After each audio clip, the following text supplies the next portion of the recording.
দিদি ভাই, আমি আসাতে তোমার কাছে কেমন লাগছে? খুব খুশি, খুব খুশি। আর অনেক খুশি হয়েছি আমার ছোট ভাইটা আসায়। আসসালামু আলাইকুম প্রিয় বন্ধুরা, দেখতে পাচ্ছেন এই যে আমার প্রিয় দিদি ভাই, আপনারা জানেন ইটালি থেকে উনি ব্লগ ভিডিও করে। ফেসবুকের মাধ্যমে আমার দিদি ভাইয়ের সাথে আমার সম্পর্কটা হয়েছে। সো আসলে অনলাইন ফেসবুক এটা বড় বিষয় না, বড় বিষয় হচ্ছে মনুষ্যত্ব। আপনি যাদের সাথে চলতেছেন দেখেন ওই মানুষগুলো সঠিক কিনা।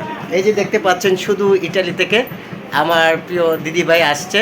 সো আমি ব্রাহ্মণবাড়িয়া সরাইল উপজেলা নোয়াগাঁও ইউনিয়ন থেকে আমি চলে আসছি আমার দিদি ভাইয়ের সাথে দেখা করার জন্য। সো দিদি ভাই, কেমন আছো তুমি? খুব ভালো। আর তোমাকে অসংখ্য ধন্যবাদ আমার সাথে দেখা করতে এসেছো। কিন্তু এটির জন্য সরি, আসলে সত্যি অনেক কষ্ট করে আসছে। অনেক খুশি হয়েছি আমার ছোট ভাইটা আসায়। দেখতে শুরু করবো না।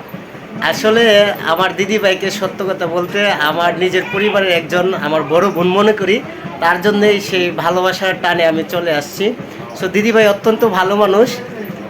আর আমার দিদি ভাইয়ের জন্য আমার মনের অন্তরের অন্তঃস্থল থেকে সবসময় ভালোবাসা থাকবে।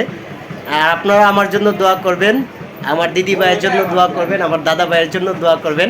আমার একটা বাগ্নি আছে, বাগ্নির জন্য আপনারা দোয়া করবেন যাতে আমার দিদি ভাইকে আল্লাহ তাআলা সবসময় সুস্থ রাখেন এবং নেক হায়াত দান করেন। সো দিদি ভাই, আমি আসাতে তোমার কাছে কেমন লাগছে? খুব খুশি, খুব খুশি। আর বলার মতো ভাষা নেই। সো আমার আরেকটা দিদি ভাই আছে ইটালিতে, ও আমার দিদি ভাইয়ের মাধ্যমে পরিচিত। সো এই দিদি ভাইয়ের উদ্দেশ্যে কিছু বলো।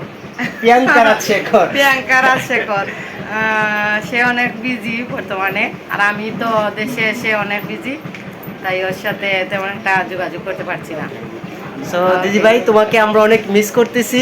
তুমি যদি দেশে আসতে তাহলে তোমার সাথে দেখাটা হইতো। সো আমার জন্য দোয়া করবা আর দিদি ভাইয়ের জন্য দোয়া করবা। ওকে, থ্যাংক ইউ, আই লাভ।